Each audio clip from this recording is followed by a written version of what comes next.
राधे साथियों, कैसे हैं आप? उम्मीद आप अच्छे होंगे। भगत लाखा जी और उनका आदर्श व्यवहार, ये आज का मेरा प्रसंग है। भगत लाखा जी जाति के गौर ब्राह्मण थे। राजपुताने के एक छोटे से गांव में उनका घर था। लाखा जी विशेष पढ़े तो नहीं थे, परंतु विष्णु सहस्त्र नाम और गीता उनको कंठस्थ थे और भगवान में उनका अटूट विश्वास था। ये खेती का काम करते थे। इनकी स्त्री खेमाबाई बड़ी साध्वी और पतिव्रता थी। घर का सारा काम तो करती थी, खेतों में कम कम काम भी पति की पूरी सहायता करती थी और पति की सेवा किए बिना तो उसका नित्य का व्रत भी पूरा नहीं होता था। वह नित्य प्रातःकाल स्नान करके पति के दाहिने चरण के अंगूठे को धोकर पीती। लाखा जी को संकोच होता तो वह मना करती, परंतु खीमाबाई आग्रह के सामने उनकी कुछ न चलती।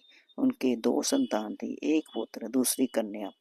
पुत्र का नाम था देवा और कन्या का गंगाबाई। पुत्र की विवाह की तो जल्दी नहीं थी, परंतु धर्मवीरू ब्राह्मण को कन्या के विवाह की बड़ी चिंता थी।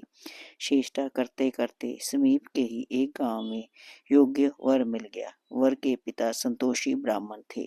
संबंध हो गया। समय पर लाखा जी ने बड़े चाव से अपनी कन्या गंगाबाई का विवाह करके उसे ससुराल भेज दिया।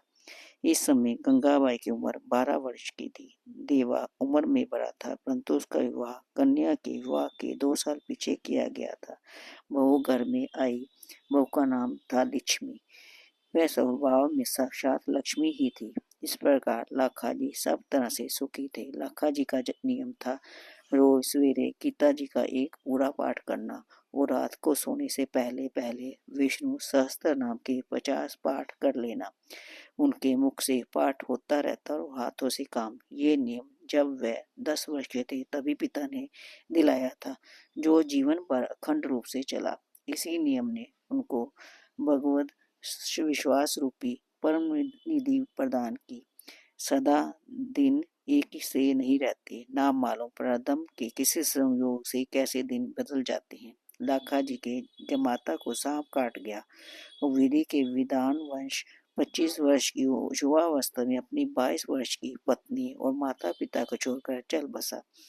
जब लाखा जी को ये समाचार मिला तब उन्होंने बड़े धीरज के साथ अपनी स्त्री खेमाबाई और पुत्र तथा पुत्र वधु को अपने पास बुलाकर कहा, देखो, संसार की दृष्टि से हम लोगों के लिए ये बड़े दुख की बात है।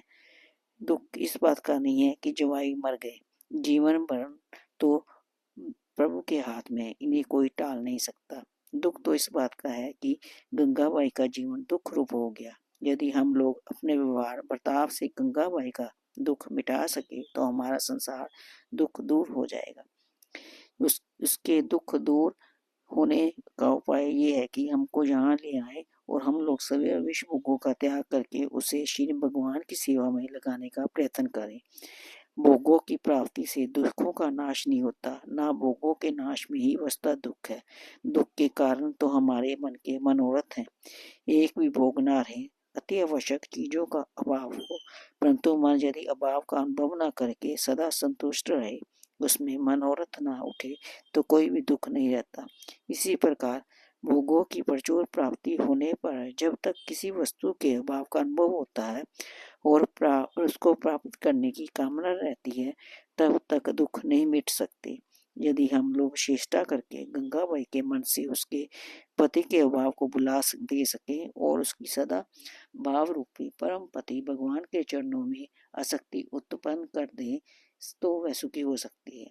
यद्यपि यहाँ के सारे संबंध इस शरीर को लेकर ही है, तथापि जब तक संबंध है तब तक हम लोगों को परस्पर ऐसा बर्ताव करना चाहिए जिससे हमारे मन भोगों से हटकर भगवान में लगे और हमें परम कल्याण रूप श्री भगवान की प्राप्ति हो।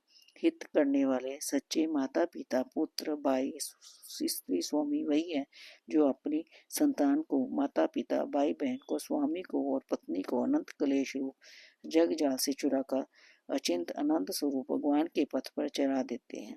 हम लोगों को यही चाहिए कि हम शोक छोड़कर नित्य शोक रूप संसार सागर से गंगाबाई को पार लगाने का प्रयत्न करें। लाखा जी की स्त्री, उनके पुत्र देवा तथा पुत्र वधु सभी का लाखा जी के वचनों का पूरा विश्वास था। वे सब प्रकार से उनके अनुगत थे, अतः लाखा जी के इन वचनों का उन पर बड़ा प्रभाव पड़ा। लाखा जी के समधी के घर और वहां का दृश्य देखकर चकित रह गए। उन्हें देखा गंगाबाई अपने सास ससुर की संसार की क्षण भंगुरता और मिथ्या संबंध का रहस्य समझाकर उन्हें सांत्वना दे रही है और उसकी बात मानकर रोना छोड़कर भगवान के नाम का कीर्तन कर रही है। अपनी पुत्री की ये स्थिति देखकर लाखा जी को दुख में सुख हो गया। उन्हें मानो जहर से अमृत मिल गया।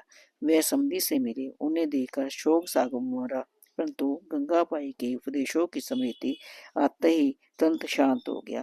समधी ने लाखा जी से कहा, लाखा जी, आप धन्य हैं जो आपके घर ऐसी साध्वी कन्या उत्पन्न है। आप जानते हैं जुआ पुत्र की मृत्यु का शोक इतना भयानक है, इससे लिए तो पति का वियोग सर्वथा है, परंतु धन्य है आपकी पुत्री जिसने विवेक के द्वारा सव्य तो पति वियोग का दुख सह ही लिया। हम लोगों को भी ऐसा उपदेश दिया कि हमारे दारुण पुत्र शोक दूर हो गया। साथियों, ये प्रसंग आपको कैसे लगा मुझे अवश्य बताना, और अगर कोई त्रुटि रह गई हो तो मुझे क्षमा करना। धन्यवाद।